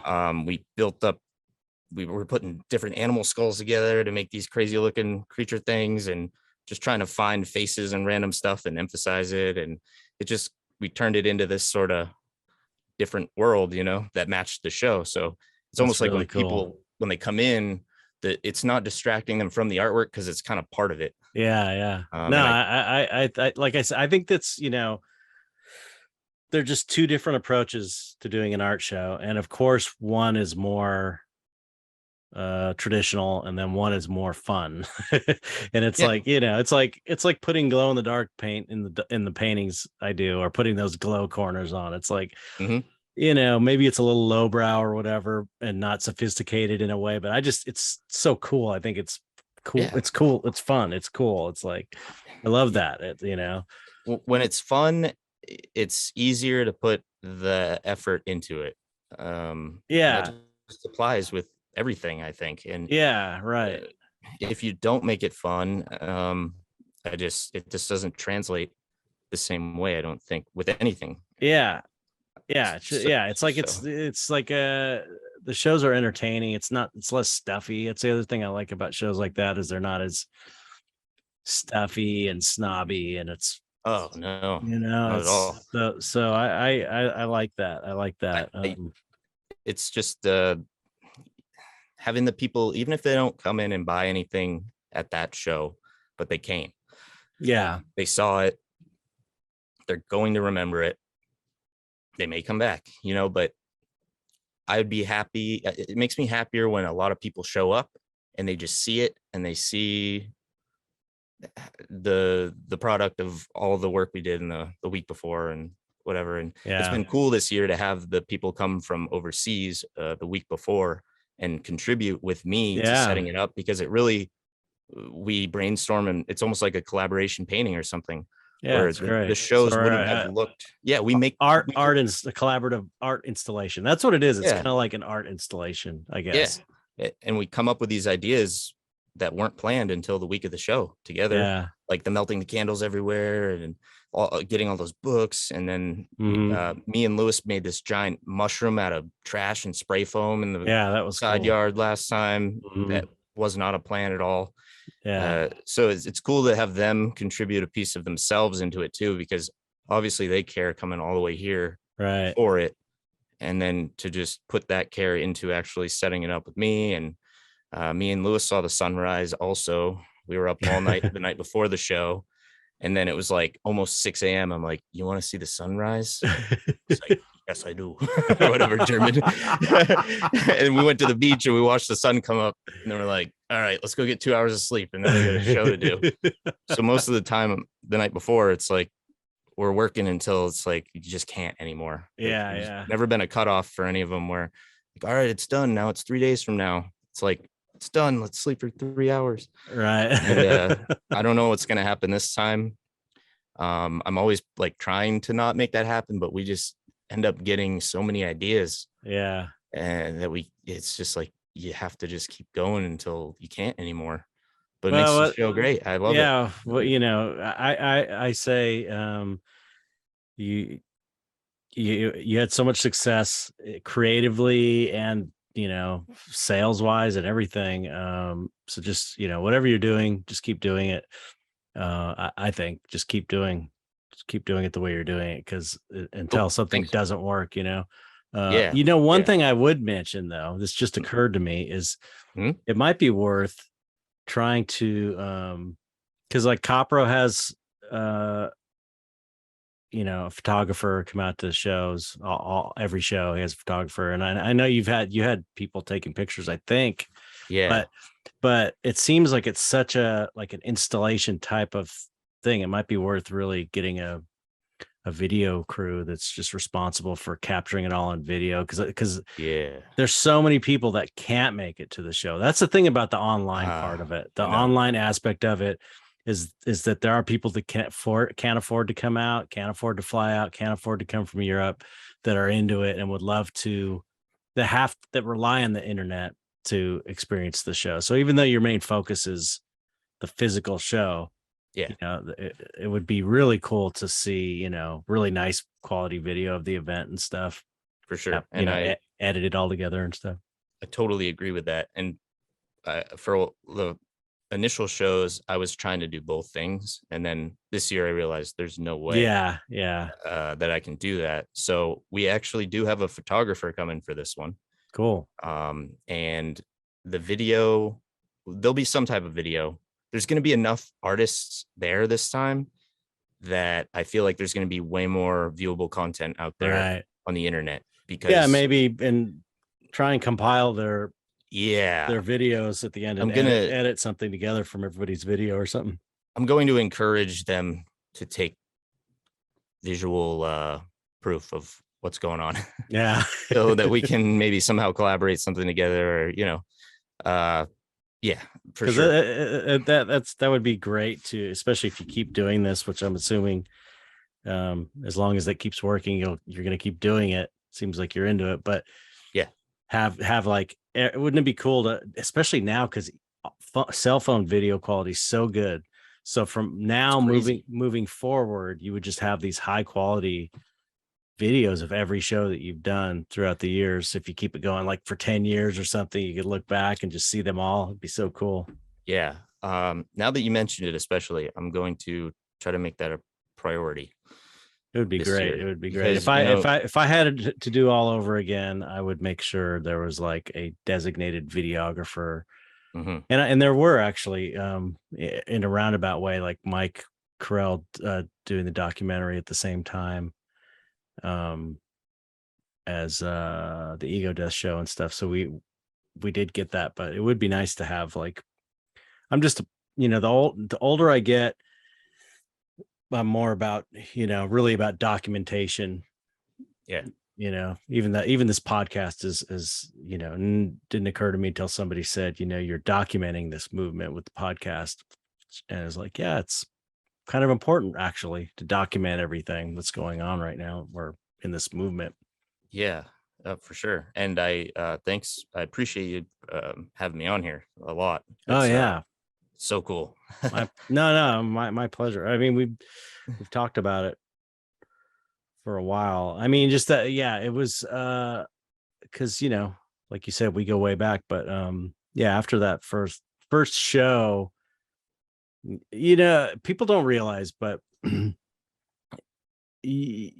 you know, you've done a lot for the Dark Art Society and the community. You've really done a lot. People don't know all the stuff you've done, but you're very, like, philanthropic in a way for the movement. It's like you're really about the movement and about putting these shows on and helping artists. And like I said, it's what the movement needs.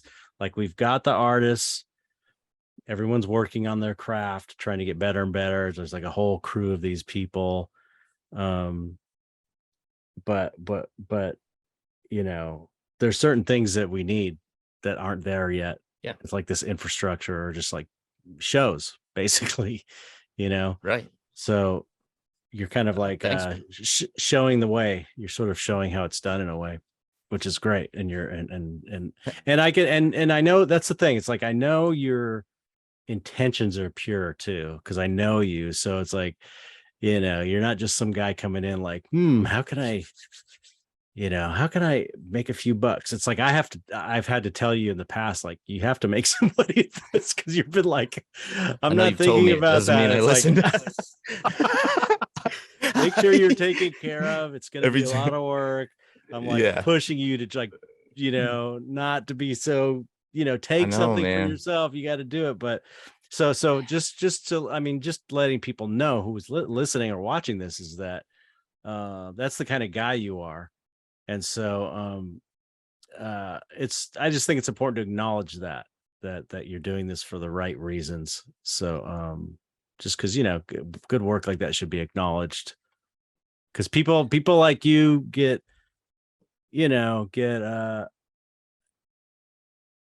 um are underappreciated sometimes, like people doing the work behind the scenes to make these things happen.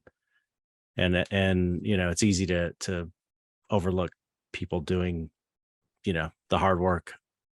Oh, If that thanks, makes man. sense. So Yeah, for sure. I appreciate that.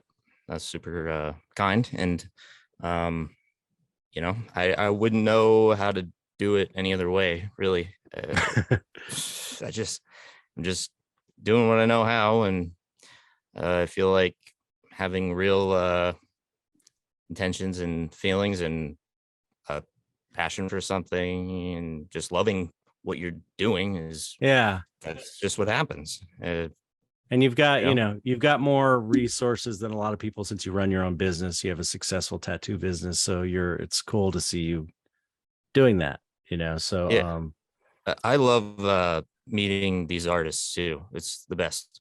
yeah. Because yeah, I'm just able to become really great friends with them in a different way because now we're like in person. We've been friends on the internet or whatever, but then it's just totally different when you meet people from all over the place for real, and then Mm, you become even closer friends, and just strengthens the whole it's almost like a little bit of a contagious thing where they sort of catch on to what I'm trying to do, and we feed off each other, and now they're coming back, and yeah. you know, Yeah. I don't know. It's just like I I, I don't ever want artists to think that they're just like pawns of something. Like it's important to me that they value that they know I value them and their friendship Right.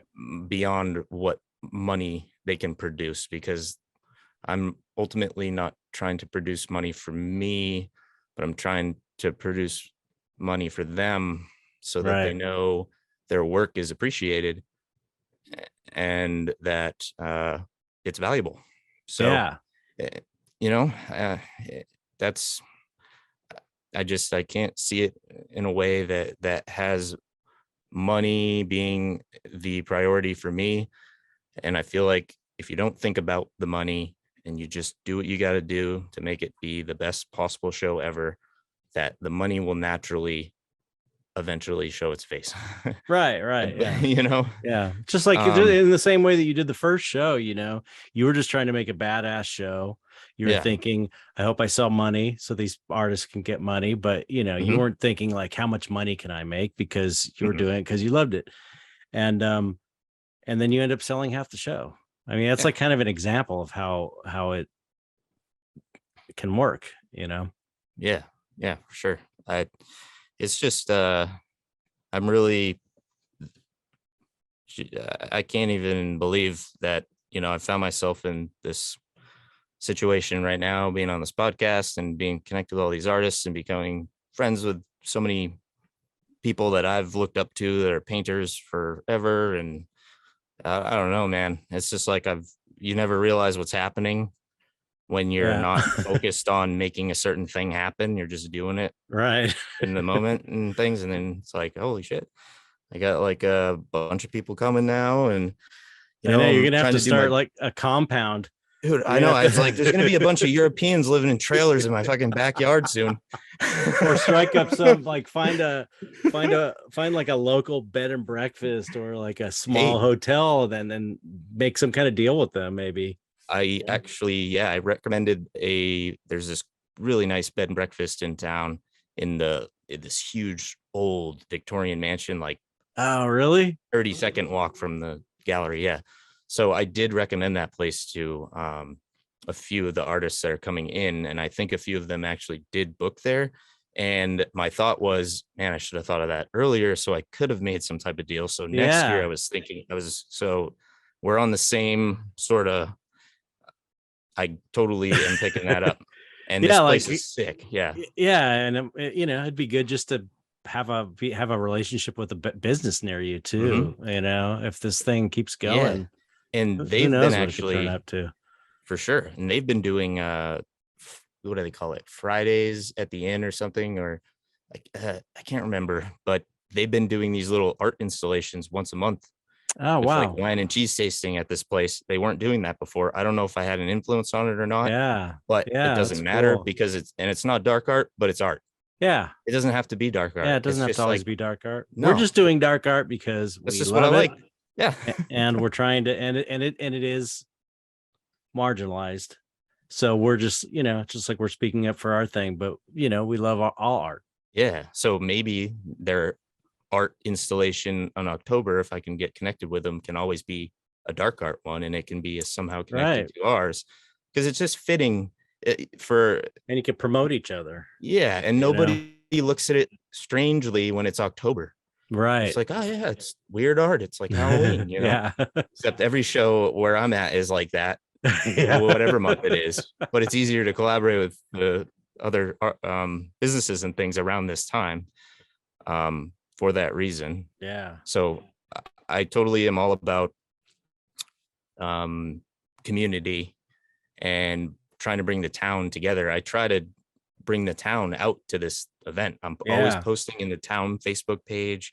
I've got a thing going right now with the coffee shop in town where people buy a certain coffee, they get a little raffle ticket for like a tattoo gift certificate. So people are going there to, it's like cross promotion through local business and promoting each other. Yeah. It's just different than um, an internet based relationship where all these people in person and you're right local, and it's just creating this in-person little bubble that other people from outside want to come into and check it out. Yeah. Yeah. That's And because yeah. you And have to it's, living out here. That's how it works. yeah, right. And a lot of, and like I said, people people in LA especially, you don't have to worry about.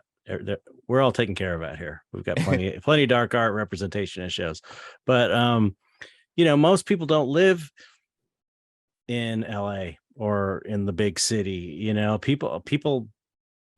people, well, that's who's to say where people live in the dark art society, but I mean, people live all over the place, Oh and yeah. a lot of people live in small towns, and so you're sort of kind of like you've created this model.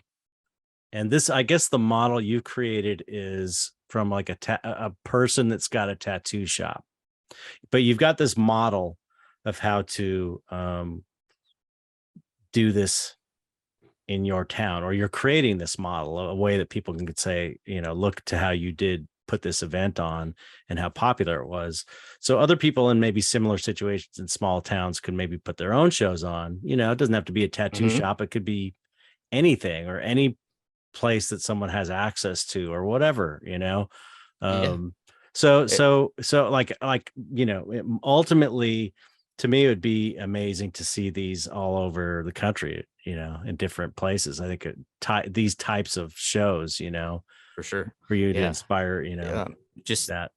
you just have to think about what you could do that would get your direct, semi-direct group of potential people that would come interested in coming, because they don't realize it if they've never been until they're in there half the time when they make the decision to come, that like, oh, I'm glad I came, Right. That. so you have to do something that's going to get them there in the first place, Right. sort of like a little, like I always do free food. I'm just like, come Yep. eat, music. I always hire some type of music to go along with like live Hmm. music. So there's supporting local musicians, and people love to come check out music, even if they Hmm. just come, oh, I can just go see some music, and then they end up looking at the whole show. They might buy something. You never know. Right. Yeah. You have to just especially initially get people there, and then it won't be the music that brings them back the next time, or it won't be the food. It'll be, it'd be the art that it's just it's the more things that you have going on that kind of go with each other, the more people that are likely to show up, because you're making it a broader audience, Yeah, I yeah, suppose. yeah. That's what So, Copro does. Live bands when they, for the most part, not always, but we had a live band on the last on my show, and yeah, it's cool, right? food and stuff. Yeah, yeah, yeah. Yeah, It's people it's hang out. They yeah, just, yeah. And you the know, thing that I thought was cool too about from the pictures I saw from the first show was like you had kids there, and you had a bunch of people that didn't look like they would be at a dark art show, which are oh yeah, my favorite thing to see, where you've got normal people like in there yeah, appreciating it. yeah. That's so cool. I think We've that is had, so cool. yeah, every show we've had people from kids up to like in their 80s, Right. It's like in so town, like, cool. oh, let's see what's going on here. And then like there was this one lady that came to every show who lived next door. She's like in her 80s and she comes and walks through, gives me a hug now, and Really? stuff. That's And so cool. then That's sits out by amazing. the fire or whatever and listens to the music all night after looking at the art. She's like That's in her so cool. 80s. That's Yeah. amazing. I It's mean, like, yeah, it's awesome. yeah. It's not like it's any type of That's what you got to get on video, stuff like that. I Those know, are the right? amazing moments that are, Yeah. At this show, we have I have this 1800s organ that actually functions, Oh, and I cool. hired a organist who's gonna play it in the Oh, main excellent. gallery room, and a violinist as well, Wow, that's so cool. and then a acoustic guitar. So it's um and they're gonna dress up, you know, accordingly. So Ah, that's so cool. to the show. So that's going to be awesome. I try to think about what type of music kind of fits the vibe of the show, Hmm. and I have certain musicians that I've become friends with that I usually have come or have them get me in touch with whoever it is I need that fits that what I'm trying to find. That's Um, great. and then I've got this dude that loves cooking and he loves the place, and he always is he's like my go-to chef guy. So we've got a nice thing planned for this one for food, which is going to be cool. He gets into it. I just like hiring people that are into it. Yeah, yeah, It just makes it all better all yeah. around. It's cool. I feel like there was something I wanted to say. We were You- talking about Yeah. music.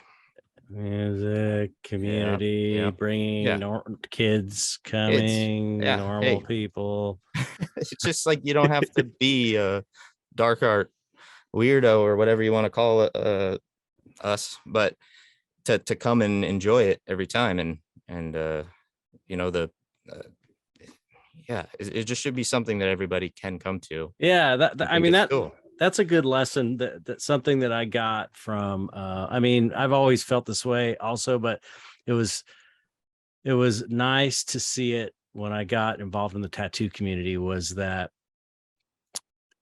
the tattoo community is very open to everyone. It's like they didn't they the it seems like the tattoo community isn't like, oh, you have to be a tattoo person to be my friend or No, whatever. It's like tattoo. It's almost like, yeah, we know what it's like to get shit for having a bunch of tattoos, so we're not going to be like that to people who don't have tattoos. You know what I I mean? I do, because I feel like it happened to me. I brought my kids to a kids Halloween party the other day with Lewis. Actually, we Mm. dressed up as skeletons, painted our faces, and had skeleton clothes on, Cool. and brought my kids. But I always feel like I'll be making conversation with somebody that I don't know, and then they'll be like they'll have to feel like they need to tell me, well, I don't have any tattoos. Right. I'm just like, that's cool, man. Yeah, Like, yeah. That was like, I yeah, remember that like as a cool. That's the right attitude, and that's sort of like a something I feel like the dark art society or the dark art scene or whatever should also adopt as a core principle, which is not to only accept people that are into that, goth people, tattoo people. It's like, it should be for everyone. You shouldn't have to look a yeah, certain way or be, it's like it should be an open thing. It's not about being a clique and excluding people. It's about sharing artwork that we think is cool that maybe people don't people haven't been really exposed to in a way that's presented as serious art, you And know? that's how it is around here, where like the people that haven't been to the shows yet or been to my studio gallery yet, they don't even realize that this stuff's out there, Yeah, right. which I know is weird for us to think about, Yeah, I know, because because how can it's you like imagine a world without normal. it? Yeah. For us, it's like totally normal. But they're just like, it's just crazy. I love seeing the people's faces when they see this stuff Yeah. for the first time. And I'm super excited that Dan Fisher is coming up from New Jersey. Oh I've yeah. been Dan's collecting Dan's work for a while, Dan's awesome. but this is his first show up here with me, and it's cool that it's the group show. And I've been trying to figure out a way to coordinate a show for him, and it just happened to work this way. And I think it's Perfect. honestly, Yeah. I I'm think it's really liking perfect. the way that this format is Yeah. I think compared to the that's last one. it's much more manageable, and it kind of makes Yeah, more sense too. similar amount of art, less artists, Right. Right. but the quality is there. It's like it's people are gonna feel like they're around the same amount of art, Right. um, But as the last doing time. having like 90 pieces of art from 90 different Oh, artists is very it, difficult, because it was, we've done yeah, it I learned a before at lot. the conjoined shows, and it's like, oh my God, it's insane. So, Yeah, but you gotta learn the but hard way. Dan's gonna have 16 pieces he's bringing, so I'm Cool. really excited to see all of those. And then Yeah.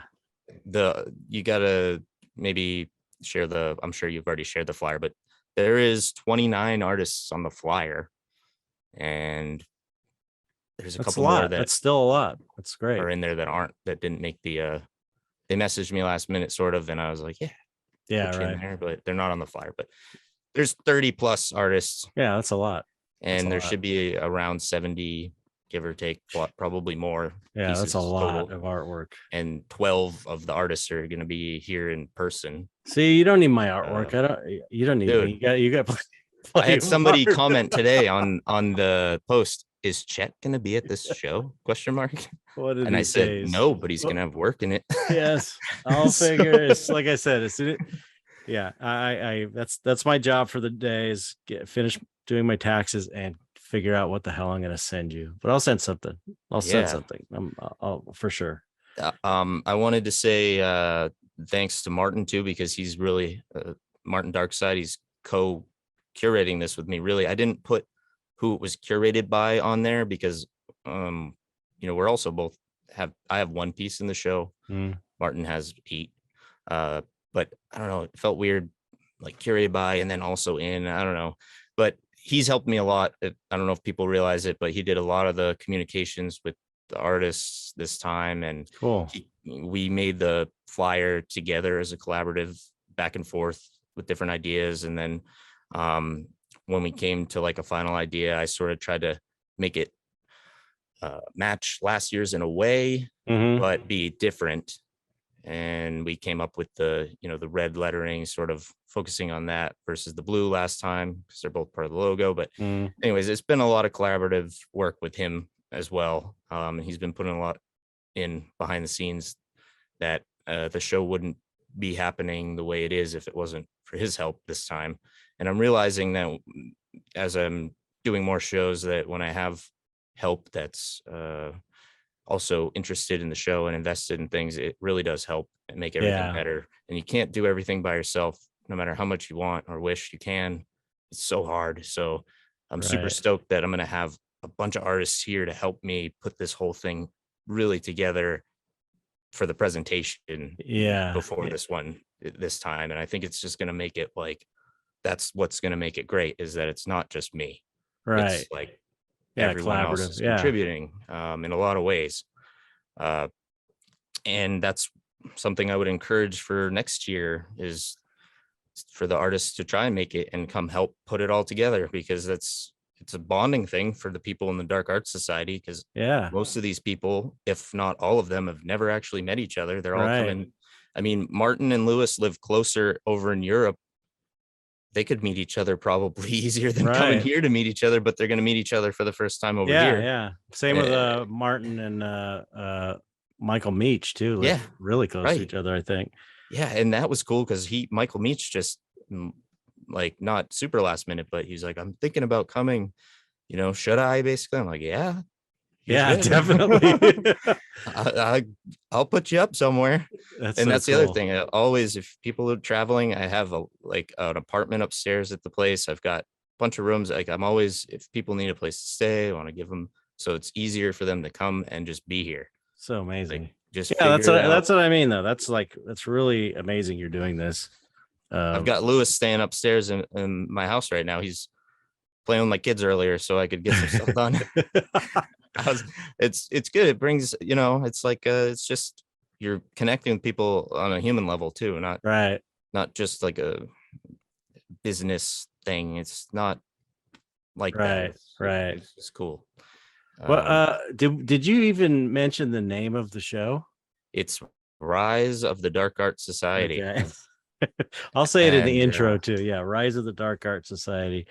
yeah, because last year was Dawn of the Dark Yeah, Art Society, and I feel like the name, uh, you know, is turning into what I hoped it would be, and it seems like people are, right. rising to the occasion and coming out here, and who knows what it'll be called next year. Uh, but Yeah. I'm trying to even make the name kind of match the mood of things and where it's transpiring. Uh, yeah, it's It's it's just great. a whole.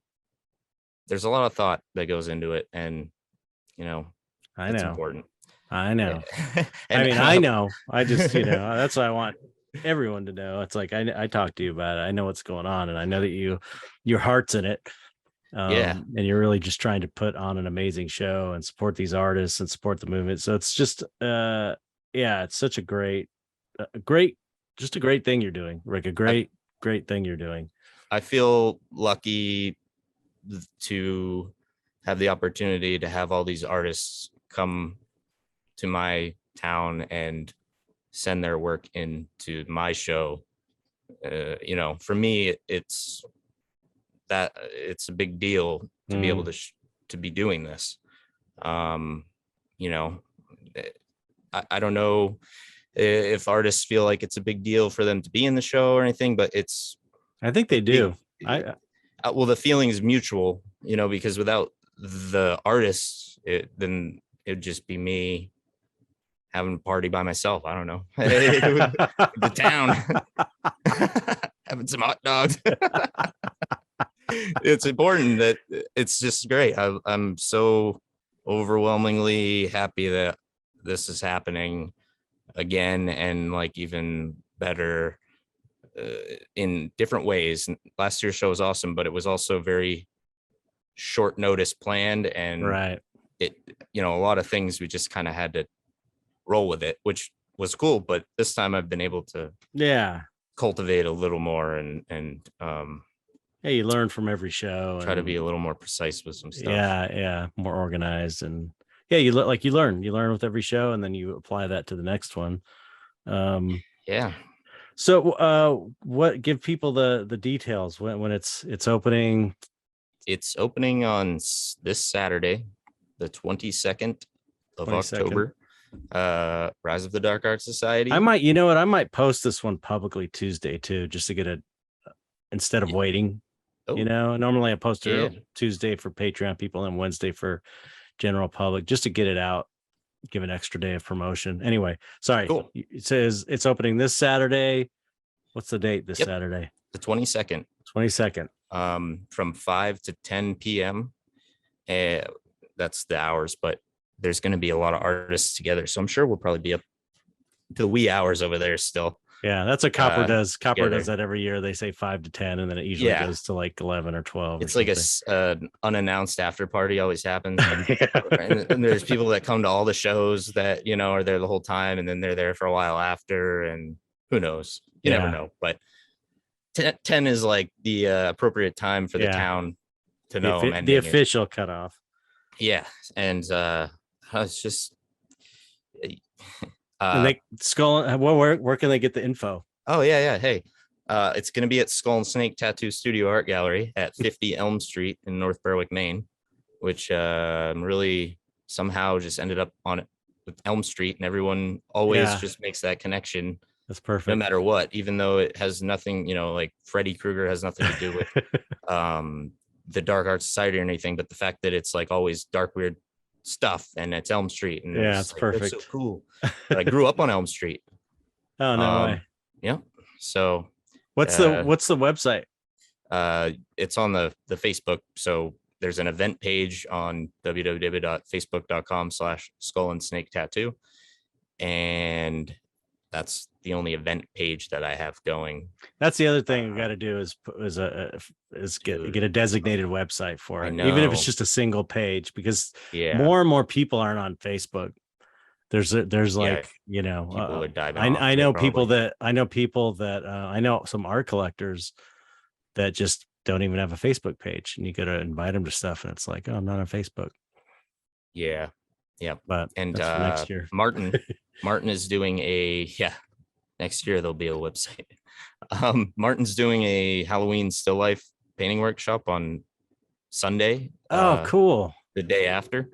And a handful of the artists that are coming out to be at the show ended up signing up for that. That's So amazing. this is sort of where I'm hoping it leads to, is that it's some Right. point, maybe it'll be like a 3 or 4 day thing, Right. and people come out and learn from each other. Yeah, And like it's a salmon, reciprocal. like one of You know, those tattoo. yeah, they had it's the tattoo, what do they call it? Artist retreat. Paradise Yeah. tattoo Yeah. gathering or something Yeah, that like was that. amazing. Yeah. But more of a dark art in the woods of Maine. I don't know. Go see Stephen King's house. Yeah, right. That's that is cool that when people come here from, well, really from wherever, but that's uh something that's always cool for them to go see that How famous far is red that house. from you? 3 hours That's cool. north. Yeah, Probably a cool drive too, though. it's all, yeah, it's a great drive. There's all kinds of stuff up there. But that's my whole goal, really, without focusing too much on that. But because I feel like if you drive something too much, it doesn't go the way you want it to go. Right. Yeah. Yeah. But Yeah. it is shaping up to be something like that, and that excites me, because I think it's important that the people in the dark arts society do get together in real life Definitely. as well, that aren't just the people that live in this corner or that corner, but that Right. they're all sort of and it doesn't have to be just my thing, it can be somewhere else. Yeah. If anyone's inspired by this, please just get it going. Yeah. But I just it's just I can't even put it into words. I'm trying, but there's no words for it. It's just awesome. Yeah. Well, it's amazing.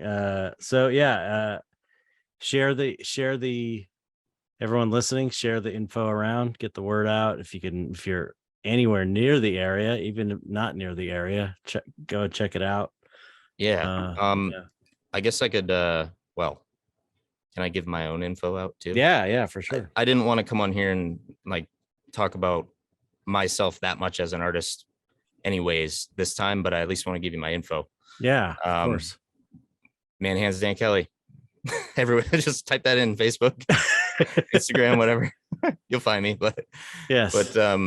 yeah, I wanted to talk about the show coming up and the Dark Art Society and all that, more so than my own background. But so I'm glad that we did a little bit of both, but it Yeah. was most important to talk about that, the painting art side of everything. And it's cool though that you're right about the tattoo community, and it does somehow naturally blend. And a lot of the people that do come and take the seminars, that because I always do a seminar for the artist that comes Mm. for their show the day after, or paint workshop. A lot of tattoo artists take those, and a lot of tattoo artists end up showing up to the shows too. And there's something about the inspiring aspect of the dark artists that aren't tattooers that attracts tattooers to come. Hmm. And then you get these weird hybrid freaks like Dan Fisher, who's like doing them both wicked and nasty all the time, just sick work, Yeah. painting and tattoo. I don't know how. You're I mean, you're doing some amazing paintings too. You do both, you know. Yeah, but not like Dan Fisher. He's like Well, painting yeah, every morning. yeah, he's got definitely a You get a second rhythm. career. He's got like a Yeah. secondary career. Yeah. But Right. I do love uh both though. yeah, no, Uh, you've done that. Painting of your dog is like amazing. Thank you. I love it. I do That's like a that one. It is hanging in my And the house. Giger in the background. You got your Giger in the background that you painted too. You got all kinds Oh, of yeah. amazing stuff. I was thinking I might actually frame that one up and maybe put it in the Oh, show, for sure, maybe. you should. But I Yeah, it's a have great piece. the other piece as well. I Oh might have yeah, two in the show. I don't know. I've never really had. Last year I was supposed to have a piece in the show, and it just turned out. That's kind of a funny story. Turned out to be too much, trying to paint and put the show yeah, on, right, and I right. fucked up the painting. And then I was like, okay. And then I turned the painting into something else. And then now that's going to be in this year's show. So never give up. You Yeah. might fuck something up the year before, but next year you just keep working on it and then it turns into something better. Yeah, So well, we'll have to we'll have you back on and have it be about you more and in the future. yeah. But this Hey, was we were really trying to just promote your show and stuff. So yeah. And um I feel like every time I've talked to you on Zoom, anyways, I feel like it's just like, all right, man, I gotta go, or we gotta go, we gotta stop. It's hard to stop oh talking. yeah, There's right, so much to right. talk about all the time. I feel like, you know, this could be a way longer podcast than people probably Oh would tune yeah, in for. definitely. It could be a 3 hour podcast easily. Yeah, yeah, Um, but I gotta, yeah, I have to stop so that I can edit and do all. yeah, for I have to sure. get, I I have gotta to get go you some. pick up Yeah, a you got to go British pick up guy, Martin Martin. Yeah, Darkside. you got to pick Martin up, and then I got to go and He's figure out what the hell I'm going to send you. he's landing around 7 my time. Lewis is gonna come with me though, Oh, so I have nice, a nice driving partner to go down with excellent. and pick him up. Yeah, it's getting exciting that people are starting to show up, and it feels like no matter how much I plan or the amount of time I try to put, it's just all of a sudden it's happening, and the week of is just a whole different thing than the rest of the planning. It's like I has a know, mind of its own. I know that is. Yeah. You just got to roll with it. Yep. Well, thanks for coming on, man, and again, thanks for everything that you do for the dark art movement. People like again, people don't realize all the stuff you're doing behind the scenes and all this. You really do a lot to help artists, and so we all appreciate you doing that and being Uh, an example of how to be in the dark art community. And so yeah, and good luck with the show uh, Saturday. yeah. Thank you. I appreciate that, and it's my pleasure to be doing whatever people are seeing that I'm doing, because it's just you know I'm not trying to do anything specific to be noticed or Yeah, anything, no. but so I appreciate the words, and uh, I just it's just what I love to do. So that's I guess we'll leave it at that. That's perfect. Well, you just got to say, we just have to say goodbye to the audience now. All right. Goodbye, everyone. Thank you for listening. And please, if you can, come to the show. There'll be a lot of cool people there. And that was a little long, but see you later. Goodbye, audience.